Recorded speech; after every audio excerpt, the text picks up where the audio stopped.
ولی کارهای شایانشان در ناحیه نفوذی به پایان دارند. ناگفتن امانت خواجگی جنگلی ناحیه از سال 1936 تا به امروز فعالیت دارند.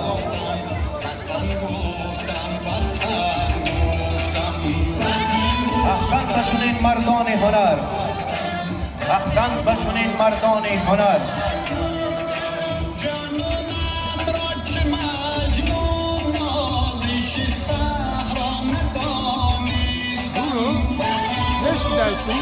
حبیبان رازدانی عمر انسانند، حبیبان رازدانی عمر انسانند، حبیبان کاروانی عمر انسانند. حبیبان با اجل دست برگیره با من اگر گویم شعری ابن سینایی آنانند.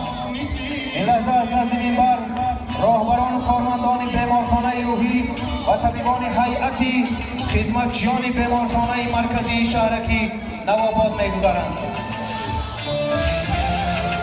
احسن به شما طبیبان عادل و مردان، احسن به شما. و شاعر خوبی اشعار زیبد و تاجیرگری بازار زیبد، ولی در زندگی بر این طبیبان شفای آدمی بیمار زیبد. احسن به شما. پایه دولت نگردد به معارف استوار، پایه دولت نگردد به معارف استوار. دولتی پایدار خواهی روی بر مکتب بیار. از نزد منبر الهزه کالکتیوی آموزگاران و دانشجویانی کالجی آموزگاری شهرکی نوآباد می‌گذرند. البته این درگاه علم و معرفت از سال 1932 تشکیل یافته است. ناگفته نماند که دست پروران این مؤسسه نه تنها در وادی رشتان بلکه در تاجیکستان نفوذی به پایان دارند. عین حال در این کالج آموزگاری در دو شعبه روزانه و غایبانه زیاده از 400 نفر دانشجویان به تعلیم فرا گرفتند.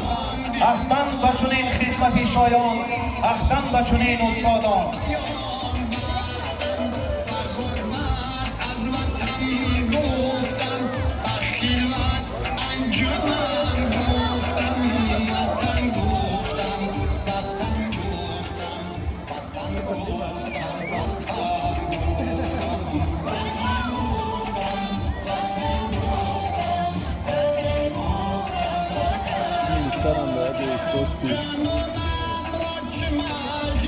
از نزد منبر آموزگاران و کارمندان مؤسسه تعلیمی رقم 8 به نام ابراهیم عزیز خواجه می‌گذارم. این درگاه علم و ادب از سال 1954 این جانب فعالیت دارد.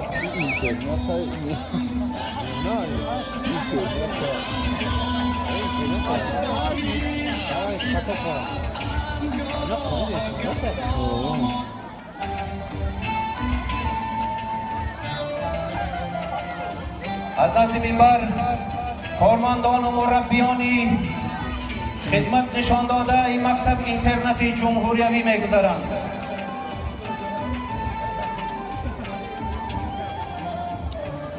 مکتب اینترنتی جمهوریوی عین حال زیاده از 40 نفر آموزگار و مربیان با تجربه دارد که با طبقه نیازمندی اهالی یتیمان و بی‌پرستاران تعلیم و تربیه می‌دهند. احسن به شما استادان. از نزد منبر این لحظه آموزگاران و کارمندان مؤسسه تعلیمی رقم 8 به نام ابراهیم عزیز خواجه می‌گذارم.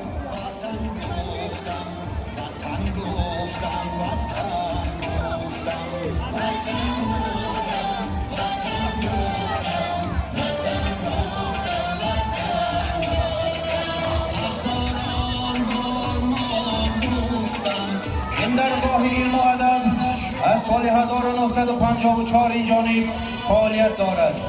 در این درگاه مقدس 42 نفر آموزگاران و 900 نفر خوانندگان تعلیم و تربیت داده ایستادند. خود قضاوت کنید. همچنانه که گفتند برای رویانیدن یگان گیاه و یا رستنی انسان چقدر مهنتی شبانه روزی میکشد. البته تعلیم و تربیه این نسل نورست از این مشکل تر و مرکب تر می باشد. احسان به شما استادان، احسان به شما استادان. این مؤسسه تعلیمی در سال جاری 37 نفر خواننده را با دانش خوب و اعلی به مکاتب‌های عالی جمهوری تاجیکستان سفربر کردند. لحظه از نزد منبر آموزگاران و کارمندان مؤسسه تعلیمی رقم 9 می‌گذرند. گفته نماند که این مؤسسه تعلیمی این درگاه علم و معرفت از سال 1996 تأسیس یافته است. این حال به 228 نفر خواننده، 19 نفر آموزگار تعلیم و تربیت داده است. احسن به شما.